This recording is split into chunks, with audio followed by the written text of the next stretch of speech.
Hello and welcome to Tech Deals. Today we're going to review the i9-13900K, a $600 monster of a CPU from Intel that offers 24 cores and 5.5 gigahertz out-of-the-box clock speeds. Gaming and productivity benchmarks are included, Ryzen 9 5950X and 7950X, as well as the previous 12900K are also included to provide a view on how good or not so good this new CPU is, assuming it doesn't burn the place down first with its power consumption and heat, of course. This will be a long video, so please sit back and relax, grab a drink, grab a snack, and let's get into it.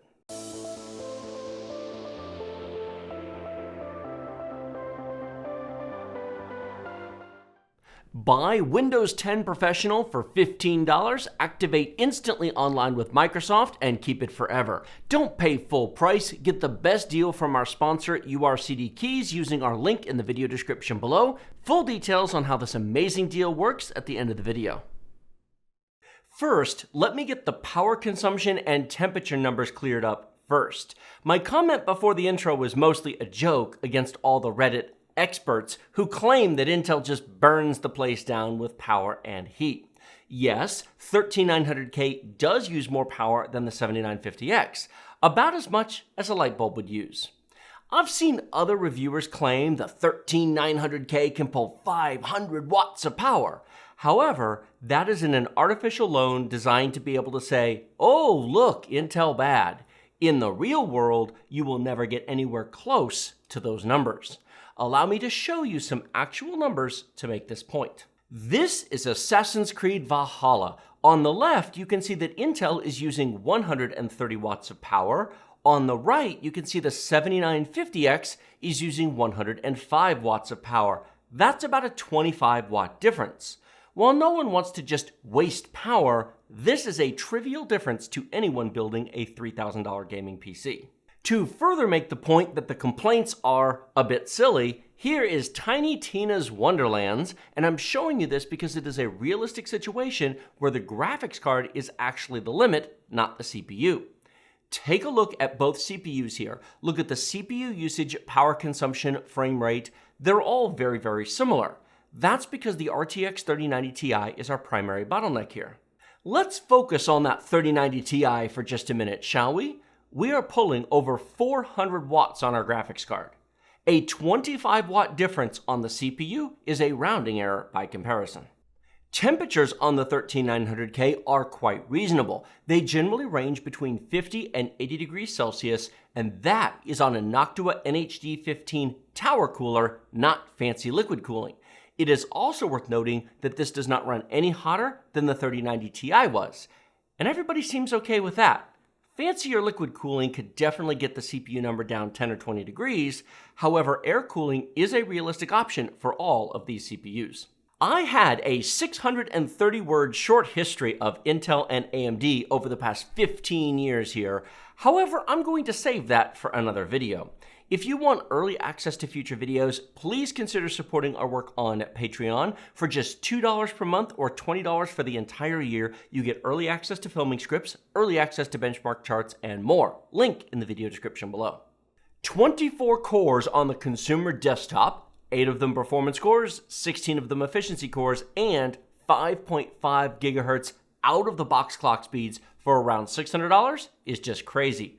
That is quite a difference from just 2 years ago when Intel's top CPU was an 8-core 11th gen that lost to AMD's Zen 3-based Ryzen 7 5800X in gaming and was completely destroyed by the Ryzen 9 CPUs in multitasking and productivity. If 24 cores sounds crazy to you, perhaps you've been out of the PC space for a few years and you're happy with your 6-core Ryzen 5 1600 from 2017. Well, get ready for a wild ride. Meteor Lake will be out next year, Arrow Lake will be out in 2024, and Panther Lake will be out in 2025. Panther Lake is rumored to have 48 cores and be on Intel's 18A process. 18A? What's that, and why isn't it a nanometer something or other? The discussion of why we're moving from measuring transistors in nanometers to angstroms deserves its own video. The short version is an angstrom is 100 millionth of a centimeter, and it is typically used to express wavelengths and interatomic distances. Sounds impressive. 1 angstrom is 0.1 nanometer, so Intel's 18A process is 1.8 nanometers in 3 years. This video will skip the deep dive into the CPUs, platforms, differences, etc., and instead focus on the benchmarks. The i5, the i7, and the i9 CPUs will each get their own videos, linked in the video description below, and then a fourth video will be made with a deep dive comparison of the chipsets, CPUs, cores, RAM support, and everything else that you want to know about them. The shortest recap ever is the 13th gen uses the LGA 1700 socket on 600 and 700 series motherboards from Intel. You can use a Z690 for these CPUs, and you should for cost reasons. There's no difference worth caring about between 600 and 700 series chipsets. Spoiler alert on that. DDR4 and DDR5 are both supported, but not at the same time. Buy a DDR4 board for the i5 and i7 CPUs, buy a DDR5 board for the i9. These are hybrid CPUs featuring performance and efficiency cores. The P cores have hyperthreading, the E cores do not. Windows 11 is required for the 12th and 13th gen due to the new process scheduler for the hybrid cores. We have 3 different test machines being used to benchmark these CPUs as they are on different sockets. Rather than read out a ton of numbers for the next 5 minutes, we're just going to put them all on screen right here. Feel free to pause the video and read them if you like. The short version is that we have balanced each test machine to be as fair and reasonable to each CPU as possible. First, we'll start off with some productivity tests to look at the single and multi-threaded performance of each CPU. CPU-Z Bench provides a simple and easy way for you to test your PC to make sure it's running as it should. The 13900K is 21% faster than the 7950X and 40% faster than the 5950X in single-threaded performance. The 5950X launched just 2 years ago in 2020. To be 40% faster in single thread in just 2 years is impressive. In multi-threaded performance, the 13900K crushes last year's 12900K by a whopping 47%. In just 1 year, a nearly 50% boost to performance is incredible. The 13900K is a massive, well, maybe it's a small 7% faster than the 7950X and a reasonable 32% faster than the 5950X. Cinebench R23 is another popular benchmark that's easy for you to run on your own hardware to compare to these results. The 13900K is 10% faster than the 7950X in single-threaded performance. However, it flips to the 7950X's advantage in multi-thread by 8%. Once again, we see just how much has changed in 2 years because the 13900K is 40% faster than the 5950X in single thread and 27% faster in multi-thread. 7-Zip is a free file compression program that has a lovely built-in benchmark. Try it yourself and compare it to these numbers. Just be sure you're using version 22. The 13900K is a solid 31% faster than last year's 12900K. That's another awesome year-over-year gain for Intel, helped of course by having an extra 8 E-cores. Those extra E-cores do not, however, provide a win over the 7950X, which wins this with a solid 20% improvement over the 13900K.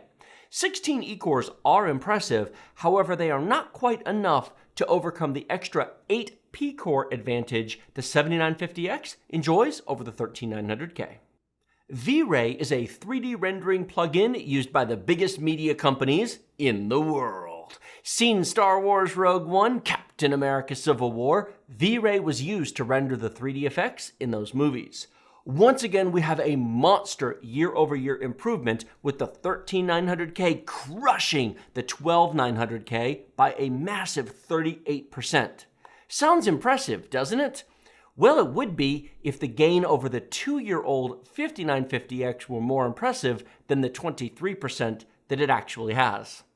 The 7950X beats the 13900K by a solid 15%, which shows once again that 16 full performance cores running at 5.5 GHz are a beast of multi-threaded performance. Blender is a 3D rendering program that ends up with almost the same performance differences between these 4 CPUs as V-Ray. For a productivity-focused PC with a secondary focus on gaming, Ryzen 9 7950X is really hard to beat.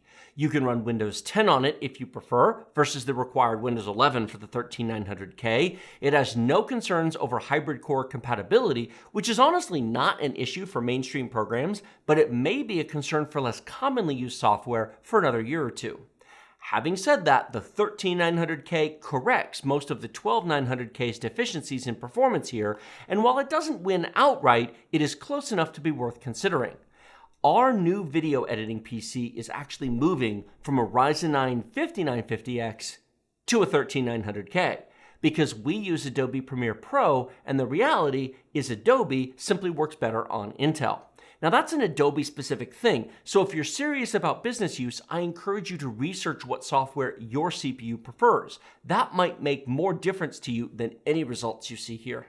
Now it's time for some gaming tests. However, before we jump into those, 4 important points need to be said. First, all 4 of these CPUs will play games just fine at highly playable frame rates. That is not really what these tests are meant to show. The goal is to show the gaming performance difference so that as games become more complex and demanding, and as you upgrade your graphics card over time, you'll have an idea of how long each will last. We're using the RTX 3090 Ti in our benchmarks today.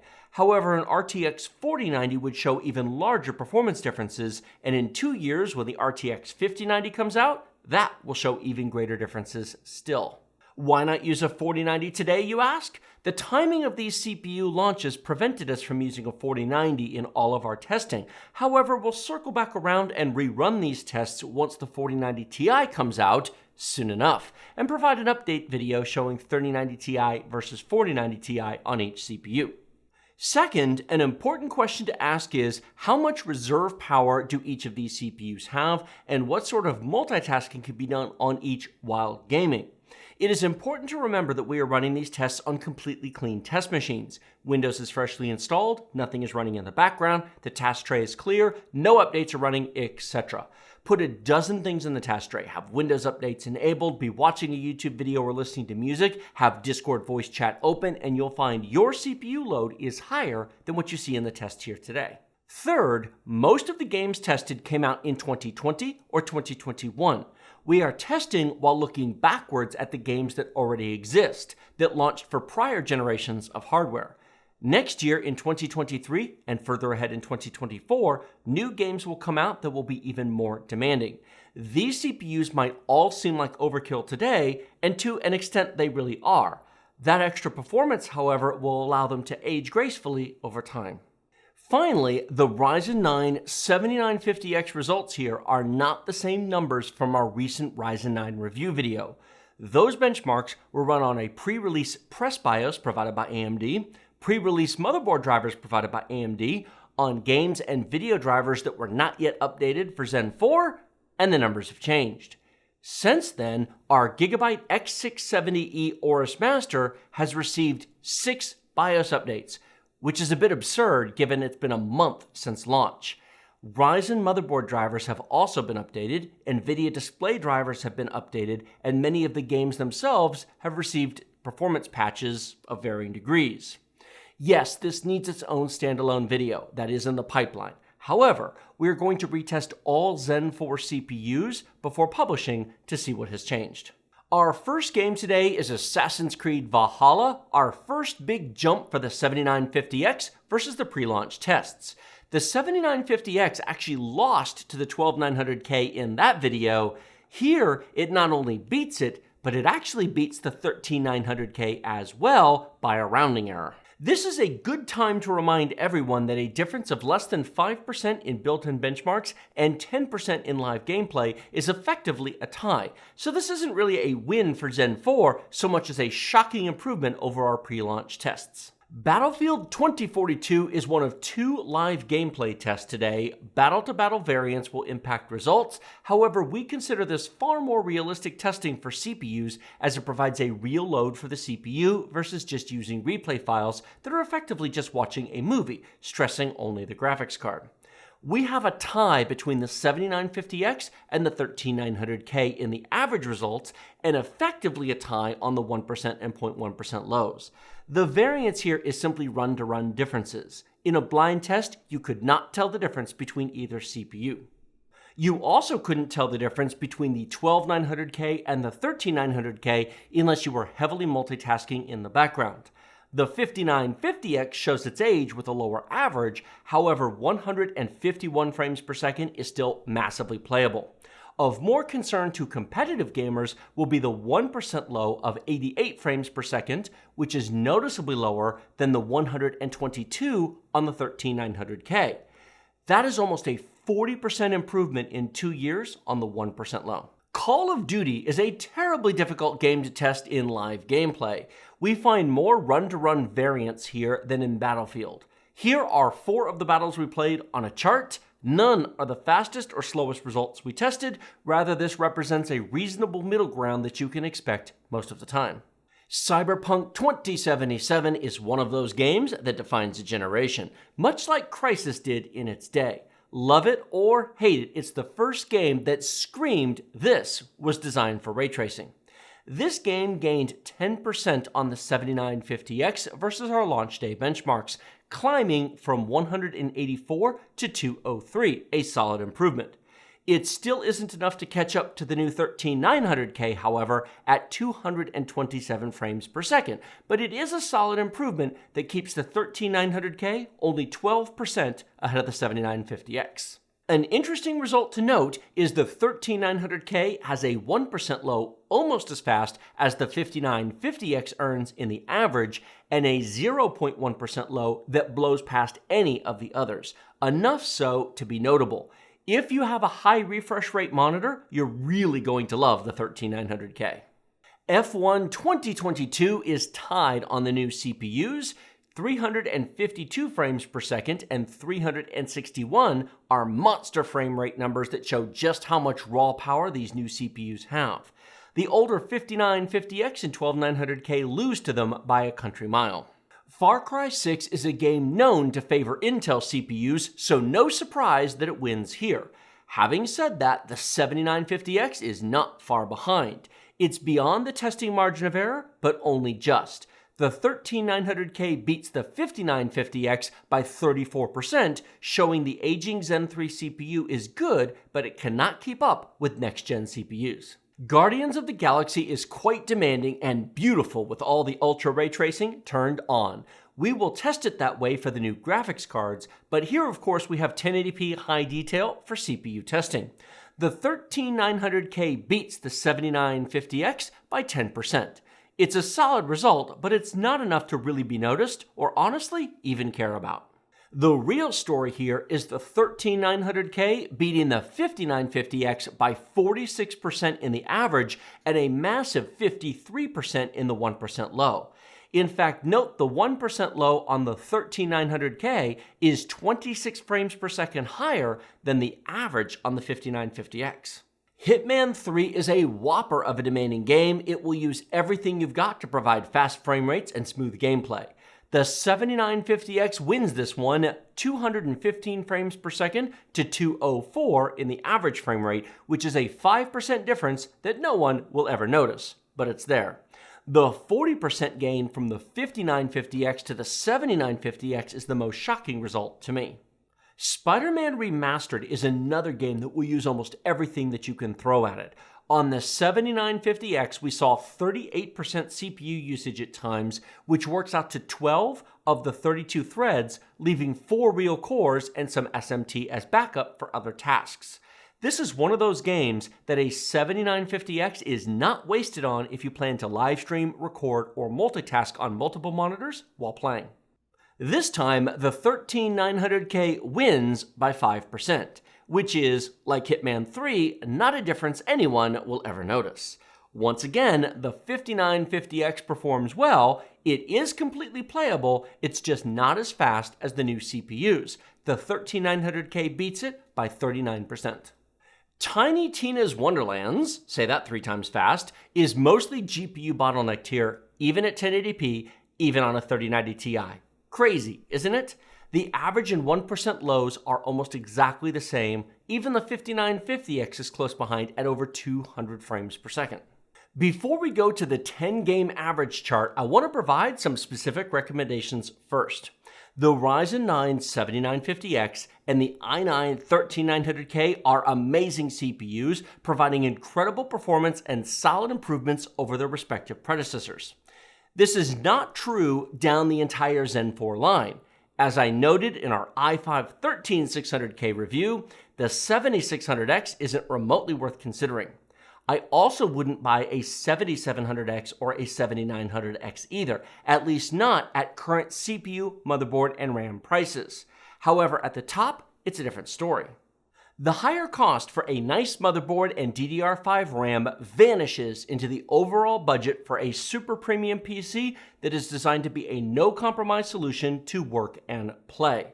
We recommended DDR4 for the i5 13600K, however, we recommend DDR5 for the i9-13900K. The extra cores and the workload that come with them will use the higher bandwidth over time. Plus, we're already seeing a difference on the 40 series of graphics cards. The RTX 4090 is up to 15% faster on DDR5 versus DDR4, and that's at 1440p. Not 1080p, and that is a difference that the 3090 Ti did not show. The 13900K costs a bit less upfront today. The CPU is about $100 less expensive than a 7950X, and the motherboards tend to cost about $200 less, all things being equal. However, it does suffer from no upgrade path, which the 7950X benefits from. You may very well be able to drop a 32-core Zen 5 or Zen 6 into your AM5 motherboard in 2 or 3 years, providing a solid boost to its overall life and performance. On the other hand, the $300 saved buying the 13900K today will buy you a brand new Intel motherboard in 3 or 4 years, so it's really a toss-up in my eyes. I am proud to award both CPUs our techdeals Editor's Choice Award for performance and long-term value. Both CPUs are expensive up front, however, both will provide years of performance and are a serious leap over what you could have purchased just 3 or 4 years ago. Here is the 10 game average chart showing all 10 games tested. This is a tie. There is no meaningful difference between the 7950X and the 13900K, and any small per game differences will melt away the minute you run at something other than 1080p high detail. Buy whichever one you want, and rest assured you're getting the best of 2022. A quick note about upgrades. We are showing you the performance here against the 12900K and the 5950X. The 5950X is not worth replacing today unless you actually make money with your PC or you simply demand the best. It still provides exceptional performance, you have the best of AM4, and it still has years of awesome in front of it. A Zen 2 or older Ryzen may be better off upgraded to Zen 3 versus a whole new platform. If you own a Ryzen 7 2700X, a Ryzen 9 5950X will be a wow experience and will cover you for years to come. A Ryzen 5 5600, a Ryzen 7 5700X, or a Ryzen 9 5900X are also options as well for the budget-minded. A 12900K, on the other hand, is worth replacing with a 13900K so long as you're comfortable selling your existing CPU. If you can get $400 for it, pay around $600 for the new 13900K, you're looking at a CPU that will have you covered for the next 4 years. The best CPU on a socket from Intel also tends to hold its value. The i9-9900K CPUs from 2018 still sell for $350 because people want drop-in upgrades to their 300 series motherboards. An i9-10900K or a 10850K is a harder call because you need a whole new platform, and honestly, you have an awesome PC for now. For just gaming, I'd wait another year. For productivity, then yes, an upgrade is absolutely in order. An older Intel CPU from the 9th gen on back is probably due for an upgrade now. The question is, do you go i5 or i9? That's a topic for a future video. We'll have a look at 8th, 9th, and 10th generation CPUs and compare them to the 13th gen and Zen 4. Looking for a Windows 10 or 11 product key, but you don't want to spend $100 to $200 for it? Our sponsor, URCD Keys, provides discounted Windows keys at amazing prices. $15 for Windows 10 Professional, $21 for Windows 11 Professional, and just $60 for Microsoft Office 2021 Professional Plus. These product keys are the real deal. They activate directly with Microsoft Online, link to your Microsoft account, and they work forever. For Windows, you simply go to Settings, Update and Security, Activation, click Change Product Key, paste the key provided by URCD Keys, and in seconds, you're activated with Microsoft. For Office, go to setup.office.com, sign in with your Microsoft account, paste the product key provided by URCD Keys, and then download Office 2021 Pro Plus directly from Microsoft. Remember to use the discount code TD20 to save 25% off the already deeply discounted prices and support our channel at the same time. We have been using product keys from URCD Keys for almost 5 years now without any issues and encourage you to do so as well. Thank you all so much for watching to the very end of this video. 2 gold stars for all of you. Like, comment, subscribe, and do all the things. If you love our content, sharing it with everyone you know is a wonderful way to support us at no extra cost to you. Another way to support us is to join us on Patreon. For just $2 per month or $20 flat for the entire year, you get early access to our charts, benchmarks, etc., and more, and a great way to communicate with us, give us feedback, and share your thoughts. Links to all of that will be down in the video description below, as well as links to purchase all of these CPUs, including the excellent value upgrade options of Zen 3. If money is tight and you own an AM4 board, a Ryzen 7 5700X for $200 or a Ryzen 9 5900X for $300 are wow upgrades over the first or second generation of Ryzen CPUs. New shiny stuff does not necessarily mean that your existing PC is useless and junk and needs to be thrown away. It might just need a modest upgrade to give you another couple years of use before then you need to upgrade to the new shiny. Again, thank you all so very much for watching. I will see all of you in the next video. Cores and 5.5 gigahertz out-of-the-box clock speeds for 16 E-cores are impressive. However, they are not quite enough to overcome the extra 8 P-cores the 7950X enjoys versus a 19 5000K. It's over 9,500K. Now it's time for some gaming tests. However, before we jump in, 3 important Wait. I think I added a 4th.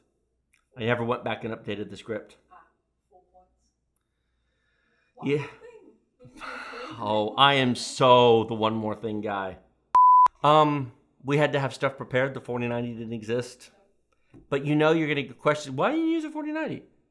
When do you think we ran all these tests? Yesterday?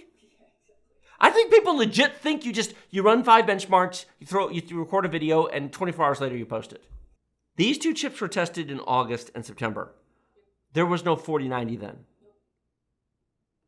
Zen 4 launched before the 4090. How in the world could we test it with the 4090? We're going to do that and then retest it again in a week? I don't think people have any idea how long it takes to do this stuff. You know what? Somebody just commented to me today that he replaced his 1600 AF with a 5700X, and I'm like, okay, that's a what? Look, shiny, whatever. You just did a monster upgrade, and your PC is really cool. Enjoy it. Because he said, well, I feel kind of bad with the stuff. I said, don't feel bad. You've got a great machine now. Yep. You have the techdeals approval to enjoy your computer. 1st gen to 3rd gen, that's an easy choice.